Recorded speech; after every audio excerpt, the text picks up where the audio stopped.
Hello.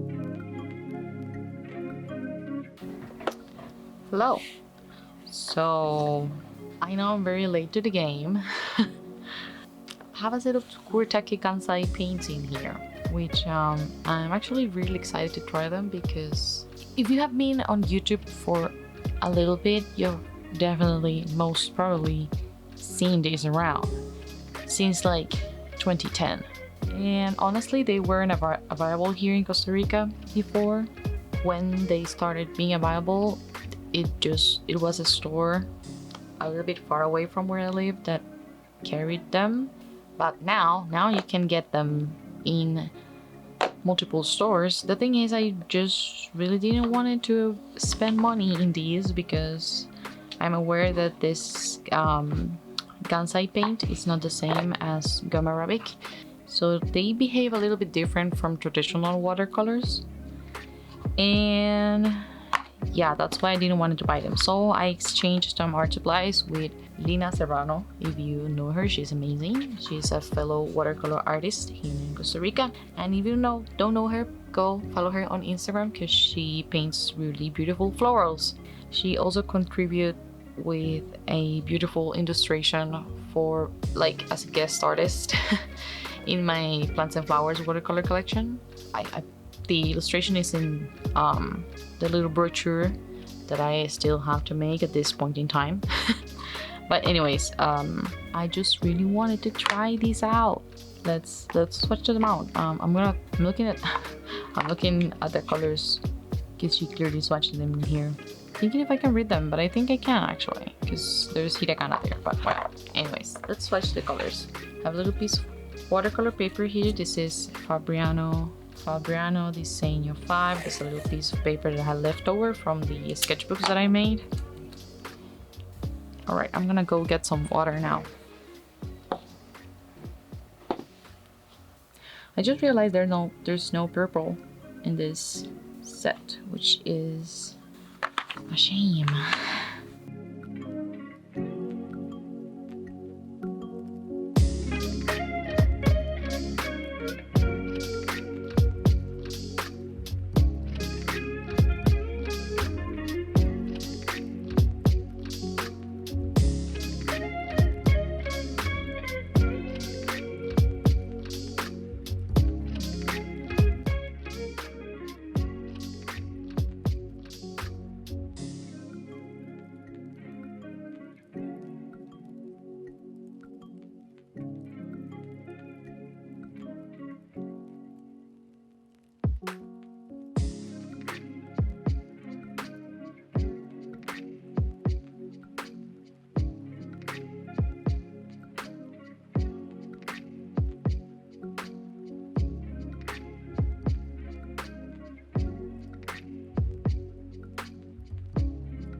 Okay, so I'm gonna be painting two pictures. I'm gonna be painting fan arts of Jai and Xiangling. I'm gonna be using two different types of paper so that I can test these on like how do they behave on cotton and cellulose paper. So Jai she's lined and ready to go. I'm sorry for the glare. I'm gonna put up the picture on the screen so you don't have to deal with the glare. But yeah, Jai is on. I lined her on Fabriano Artistico's hot press watercolor paper.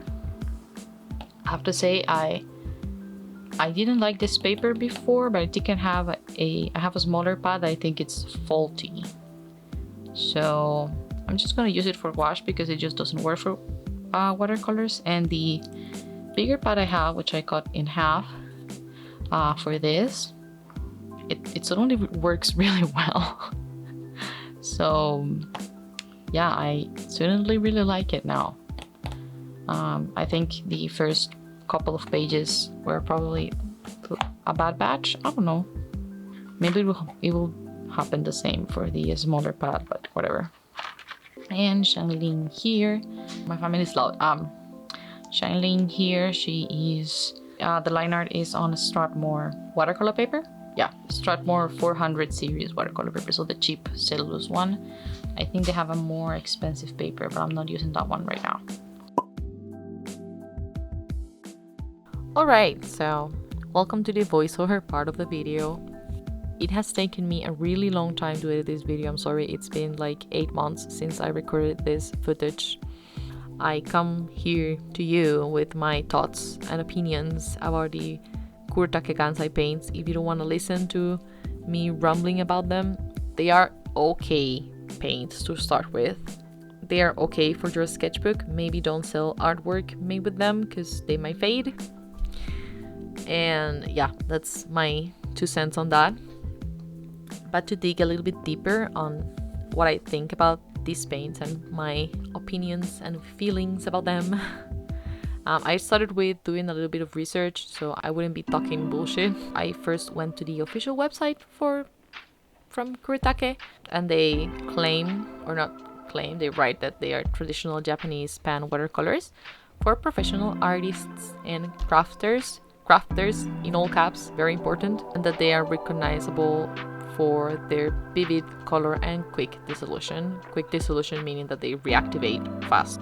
And they end with, it fulfills the needs of many creators in their pursuit of beauty in their artwork.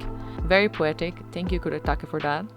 Next, I stumbled upon Saddie Save the Day blog post. I know she did a YouTube video about these paints, and she dived deeper into the differences between Western watercolors and Gansai Tambi watercolors. I think she does a better job because she has done this for a long time. Reading her blog post, what I found is that the ingredients in the paints are different. Like, the binder includes a lot of things compared to Western watercolors, which are made with gum arabic, maybe a little bit of honey, or handmade paint makers use clove oil to help preserve the paints. Honey helps with that too, and with rewetting the paints, or corn syrup maybe, but it's mainly gum arabic. Yeah, that's the main ingredient, gum arabic and the pigment. Gansai, on the other hand, it's a combination between animal glue, starch, gum arabic, beeswax, sugar syrup, sugar, or glycerin. So there's a lot of things going into these little pans of paints, and they were formulated specifically for rice paper,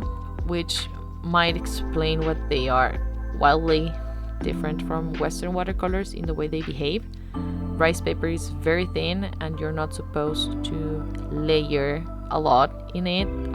It's not made for this type of techniques that I'm doing here in traditional Western type of paper. The animal glue in these paints is made from concentrated collagen and gelatin that has been extracted from animal and fish skins that has been boiled. So yeah, that's how they get the animal glue and pigment. And they mix them together and dry them in pans. That part is very similar to Western watercolors. Now that we get this out of the way, what do I think about the paints? I'm not the biggest fan, not gonna lie. I think they work very different from traditional Western watercolors. I feel like this is very annoying to keep saying Western watercolors.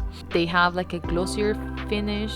In my Shanling piece, there was like some glossiness on the thicker layers of the painting. You know, it doesn't do anything bad, but it's there, you can see it. Maybe it's not the type of finish you want from your painting compared to Western watercolors that tend to dry more matte. These just dry glossier, especially when you like applied a lot of thicker layers in there. I like the pans are big. That's a point for them. You can use really big brushes and get a lot of paint quickly. And if you're painting really big, that's that's a bonus. Like trying to get tiny bits of paint from traditional half pans is really annoying if you want to paint large. Kuretake claims that these paints are light fast, but they don't really provide any pigment information that you can look at. So you don't know if the red is a quinacridone or is a alizarin crimson. There's just no pigment information. You don't know what you're painting with. I wouldn't trust these for a client painting. If you look up online light fast tests for Kuretake Gansai Tambi, a lot of people tests faded after some time, so keep that in mind. If you're not selling your artwork, that's okay. If you're only painting in your sketchbook, that's okay. But personally for me, selling artwork to a client that has paints that I know will fade is not acceptable. These paints are easier to lift, but also makes layering harder. Again, they were formulated for rice paper, which is not meant to be layered on. So that's just us trying to use a art supply how it was not meant to be used. Like, you can do it, you just might struggle a little bit when you lay down a wash. I found that the pigment don't move around a lot, so you have like where you put the pigment, it's where it's going to dry. So keep that in mind. Maybe you want more dynamic paints, or maybe you want very slow moving paints.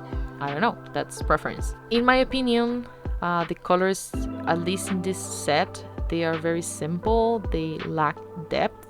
They just have like less character overall. There's no texture like the texture you can find in Western watercolors with a lot of granulating paints or separating mixes, and like there's just a lot of fun in there that I couldn't find in these.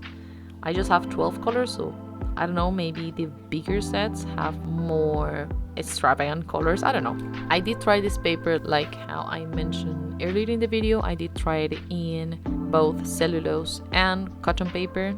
I had an easier time layering on cotton paper. In cellulose, I struggle a little bit more, and the glossiness was also more noticeable. Cotton paper tends to absorb the binder a little bit more, so that the pigments are the ones that stay on top of the paper. Cellulose paper is easier to correct mistakes on, so the binder and the pigment like dry on top of the paper. Again, that's personal preference. I enjoy cotton paper because my layers are more permanent. I struggle quite a bit with mixing colors. I found that these paints are not meant to be mixed around a lot. Like, I found that mixing more than 2 paints together, it would just not work like what I'm used to. So it was weird. I could mix 2 paints and it was fine, but when I tried to add a third color, it was as if like magnets when they reject each other. It was weird. Mixing colors was a struggle.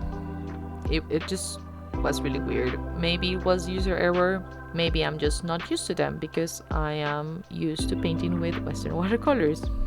The last thing I'm gonna say, I found the colors less vibrant than professional watercolors, but that's to be expected. These are cheaper paints. I think they are okay for beginners, but if you want to eventually upgrade into professional brands of paints, say Holbein, that it's a Japanese brand, or Turner, or M-Gram from the US, or Holbein and Turner are traditional Western watercolors, by the way, or M-Gram or Schminke, Sennelier.